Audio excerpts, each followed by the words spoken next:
ముందు భాగంలో జనక మహారాజు పంపిన వర్తమానం అందుకున్న అతని తమ్ముడు కుశధ్వజుడు మిథిలకు చేరుకున్నాడు.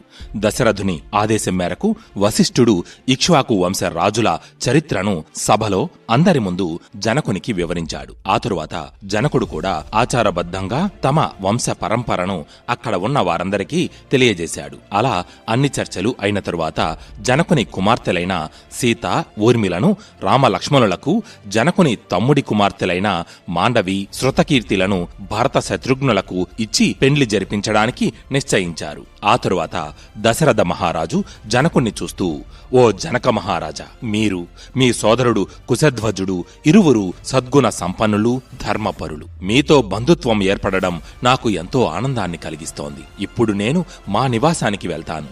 నా కుమారుల చేత వివాహానికి ముందు జరగవలసిన శ్రాద్ధ కర్మలు, దానములు జరిపిస్తాను అని చెప్పి వశిష్ఠుడు విశ్వామిత్రులతో కలిసి దశరథుడు తన నివాసానికి వెళ్లిపోయాడు. ఆ రోజు సాయంత్రం రామ, లక్ష్మణ, భరత శత్రుఘ్నులను పిలిపించి వేదోక్తంగా శ్రాద్ధ కర్మలు నిర్వహించాడు. మరుసటి రోజు ఉదయం స్నాతక వ్రతం జరిపించాడు.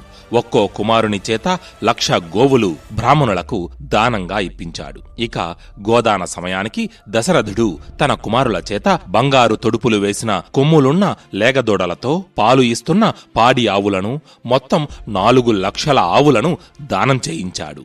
వాటితో పాటు మరెన్నో ద్రవ్యములు కూడా పంచాడు. ఇక్కడ ఈ ఘట్టంలో పెండ్లికి ముందు శ్రాద్ధ కర్మలు అంటూ నిర్వహించారు. అంటే మనం ఈ రోజుల్లో పెండ్లిళ్లకు ముందు పెద్దలకు పెట్టుకోవడం అని జరిపిస్తాం కదా, ఇంచుమించు అదే సంప్రదాయం అన్నమాట. శ్రాద్ధ కర్మలు అనగా పెద్దలను స్మరించి ఆశీర్వదించమని పూజించడం అని అర్థం చేసుకోవచ్చు. అయితే సరిగ్గా ఆ సమయంలోనే అక్కడికి ఒక విశిష్ట అతిథి వచ్చాడు. అతడే భరతుని మేనమామ యోధాజిత్తు. అతడు దశరథుని 3వ భార్య, భరతుని తల్లి అయిన కైకేయి సోదరుడు, కేకేయ రాజు కుమారుడు. దశరథుడు అతన్ని చూడడంతోనే ఆనందంగా లేచి ఆహ్వానించాడు. యోధాజిత్తు వినయంగా ఆయనకు నమస్కరించి, బావగారు, మా తండ్రి కేకేయ రాజు మీ క్షేమాన్ని అడగమని నన్ను పంపారు. మీరందరూ క్షేమంగానే ఉన్నారా? మా తండ్రి గారు తన మనవడు భరతుణ్ణి చూడాలని ఎంతో ఆసక్తిగా ఉన్నారు. మిమ్మల్ని అడిగి అతన్ని నా వెంట తీసుకురమ్మని నన్ను పంపించారు. ముందుగా నేను అయోధ్యకు వెళ్లాను. కాని మీరు అందరూ వివాహం నిమిత్తం విదేహకు వచ్చారని తెలిసి నేను మళ్లీ ఇక్కడికి వచ్చాను అని అన్నాడు. ఆ మాటలు విని దశరథుడు ఎంతో సంతోషించాడు. అతడికి అతిథి సత్కారాలు చేశాడు. యోధాజిత్తుని కూడా వివాహం జరిగే వరకు అక్కడే ఉండమని చెప్పాడు. ఆ తరువాత మిగిలిన విషయాలు చర్చిద్దాం అని అన్నాడు. అలా అందరూ ఆ రాత్రి అక్కడే ఆనందంగా గడిపారు. ఇక మరుసటి రోజు ఉదయం అందరూ ప్రాతకాలంలోనే లేచి సంధ్యావందనాది కర్మలు పూర్తి చేసుకున్నారు. విశ్వామిత్రుడు, వశిష్ఠుడు మొదలైన ఋషులు ముందుండగా అందరూ యజ్ఞవాటికకు చేరుకున్నారు. రామ, లక్ష్మణ, భరత శత్రుఘ్నులు శుభముహూర్తంలో తోరము కట్టడం మొదలైన మంగళ కార్యాలు ఆచరించారు. ఆ తరువాత నలుగురు సోదరులు పురోహితులతో కలిసి దశరథుని వద్దకు వెళ్లారు. దశరథుని అనుమతితో వశిష్ఠ మహర్షి జనకుని వద్దకు వెళ్లి ఇలా అన్నాడు, ఓ జనక మహారాజా, దశరథ మహారాజు తన కుమారుల కౌతుక మంగళ కార్యములు పూర్తి చేసి మీ అనుమతి కోసం ఎదురుచూస్తున్నారు. కన్యాదానం మీ అనుమతితోనే జరగాలి కాబట్టి మేము మీ వద్దకు వచ్చాం అని అన్నాడు. అయితే దానికి జనక మహారాజు చిరునవ్వుతో, మహర్షి, మిథిల కూడా వారి రాజ్యమే కదా, వారికి నా అనుమతి తీసుకోవలసిన అవసరమేమిటి? వెంటనే వారిని రమ్మనండి. నా కుమార్తెలు కూడా కౌతుక మంగళ కార్యములు పూర్తి చేసి కళ్యాణ వేదిక వద్ద ఉన్నారు. ముహూర్త సమయం మించిపోతూ ఉంది. ఆలస్యం కాకుండా అందరూ వచ్చేయండి అని అన్నాడు. జనకుని మాట మేరకు దశరథుడు తన నలుగురు కుమారులతో పురోహితులు ముందుండగా వివాహ మండపం వైపు బయలుదేరాడు.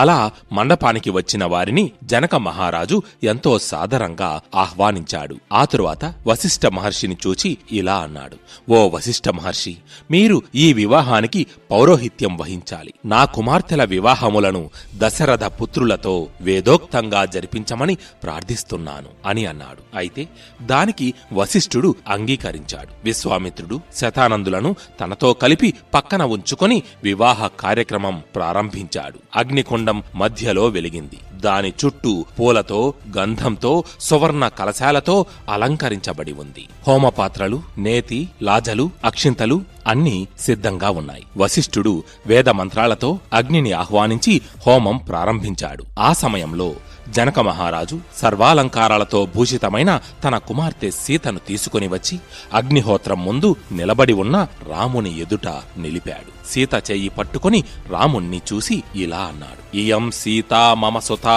సహధర్మచరీ తవ ప్రతీచ్ఛ చైనాం భద్రం తే పాణిం గృహ్ణీష్వ పాణినా అంటూ. అనగా, ఓ రామ, ఈమె నా కుమార్తె సీత. నీ సహధర్మచారినిగా, నీ జీవితంలో తోడుగా నిలబడడానికి సిద్ధంగా ఉంది. ఈమెను స్వీకరించు. నీ హస్తముతో నా కుమార్తె సీత హస్తమును గ్రహించు. ఎల్లప్పుడూ నీడవలే నీ వెన్నంటి ఉండగలదు అని చెప్పి సీత చేతిని రామునికి అందించి జలాన్ని వదిలాడు. కన్యాదానం పూర్తయింది. ఆ సమయంలో దేవతలు ఆకాశం నుండి దేవదుందుబులు మ్రోగించారు. పూలవర్షం కురిసింది. ఆ ప్రకారం సీతారాముల కళ్యాణాన్ని అత్యంత వైభవంగా జరిపించాడు జనక మహారాజు. ఆ తరువాత జనకుడు లక్ష్మణుణ్ణి పిలిచి, లక్ష్మణ, ఈమె నా కుమార్తె ఊర్మిళ. నీకు సహధర్మచారినిగా నీ జీవితాంతం నీతో కలిసి ఉంటుంది. ఆలస్యం చేయకుండా పాణిగ్రహణం చేయు అంటూ ఊర్మిళ చేతిని లక్ష్మణుని చేతిలో ఉంచాడు. తరువాత భరతుణ్ణి చూసి, భరత, ఈమె నా కుమార్తె మాండవి. నీ భార్యగా స్వీకరించు అని అన్నాడు. అలాగే శత్రుఘ్నుణ్ణి పిలిచి, శత్రుఘ్న, ఈమె నా చిన్న కుమార్తె శృతకీర్తి. నీవు ఈమెను జీవిత భాగస్వామిగా అంగీకరించు అని అన్నాడు. ఆ విధంగా రాముడు సీత చేతిని, లక్ష్మణుడు ఊర్మిళ చేతిని, భరతుడు మాండవి చేతిని, శత్రుఘ్నుడు శృతకీర్తి చేతిని పట్టుకొని పాణిగ్రహణ మహోత్సవాన్ని పూర్తి చేశారు. ఆ క్షణంలో దశరథుని కుమారులు నలుగురు తమ తమ భార్యల చేతులను పట్టుకొని అగ్నికి నమస్కరించారు. అనంతరం దశరథునికి నమస్కరించి ఆయన ఆశీర్వాదం తీసుకున్నారు. తరువాత పురోహితులు ఋషులకు ప్రణామం చేశారు. వశిష్ఠ మహర్షి ఆధ్వర్యంలో ఆ వివాహ మహోత్సవం వైభవంగా పూర్తయింది. వివాహ అనంతరం రాముడు, సీత, లక్ష్మణుడు, ఊర్మిళ, భరతుడు, మాండవి, శత్రుఘ్నుడు, శృతకీర్తిలు అగ్నిహోత్రం చుట్టూ 3 సార్లు ప్రదక్షిణ చేశారు. ఈ విధంగా నలుగురు సోదరులు తమ తమ భార్యలతో దంపతులుగా ఏర్పడ్డారు. వివాహం పూర్తయ్యాక వధూవరులు విడిది గృహాలకు వెళ్లగా వారితో పాటు ఋషులు, బ్రాహ్మణులు కూడా వెళ్లారు. దశరథ మహారాజు తన కుమారులు, కోడళ్లను చూసి అపారమైన ఆనందంతో వారిని అనుసరించాడు. ఆ రాత్రి సీతారాముల కళ్యాణం విజయవంతంగా జరిగిపోయింది. అందరూ సంతోషంగా విశ్రాంతి తీసుకున్నారు. మరుసటి రోజు ఉదయం విశ్వామిత్రుడు వధూవరులందరినీ ఆశీర్వదించి జనక మహారాజు దశరథుని వద్ద అనుమతి తీసుకుని హిమవత్ పర్వతానికి వెళ్లిపోయాడు. తరువాత దశరథుడు కూడా జనకుని వద్ద అనుమతి తీసుకుని అయోధ్యకు బయలుదేరాడు. ఆ సమయంలో జనక మహారాజు తన కుమార్తెలకు కానుకలుగా అపారమైన ఆస్తి, ఆభరణాలు, 1,00,000 ఆవులు, ఏనుగులు, గుర్రాలు, రథాలు ఇచ్చాడు. దాసీ జనములను కూడా తన కుమార్తెల వెంట పంపించాడు. అంతేకాకుండా చతురంగ బలములను రక్షణ కోసం తోడ్పాటుగా పంపి మిథిలా నగర బయట వరకు వచ్చి వారికి వీడ్కోలు పలికాడు. దశరథుడు తన కుమారులు, కోడళ్లతో పాటు అయోధ్య ప్రయాణం మొదలుపెట్టాడు. అయితే ఉన్నట్టుండి మార్గ మధ్యంలో వారికి కొన్ని దుశ్శకునములు కనిపించాయి. అది చూసి దశరథుడు ఆందోళన చెంది వెంటనే వశిష్ఠ మహర్షిని పిలిచి వాటికి అర్థం అడిగాడు. అప్పుడు వశిష్ఠ మహర్షి ఆయనను శాంతపరుస్తూ, మహారాజా, ఈ దుశ్శకునాలు మనకు ఒక ఆపద రాబోతోందని సూచిస్తున్నాయి. కాని చింతించవద్దు. అదే సమయంలో కొన్ని శుభశకునములు కూడా కనబడుతున్నాయి. కాబట్టి ఆ ఆపద వెంటనే తొలగిపోతుంది అని అన్నాడు. ఇంతలో ఉన్నట్టుండి ఒక్కసారిగా పెనుగాలులు వీచాయి. భూమి కంపించింది.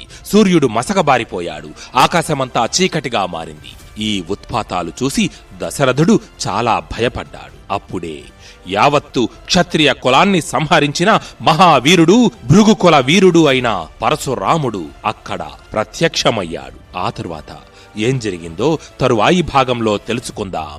జై శ్రీరామ్, జై జై రామాయణం.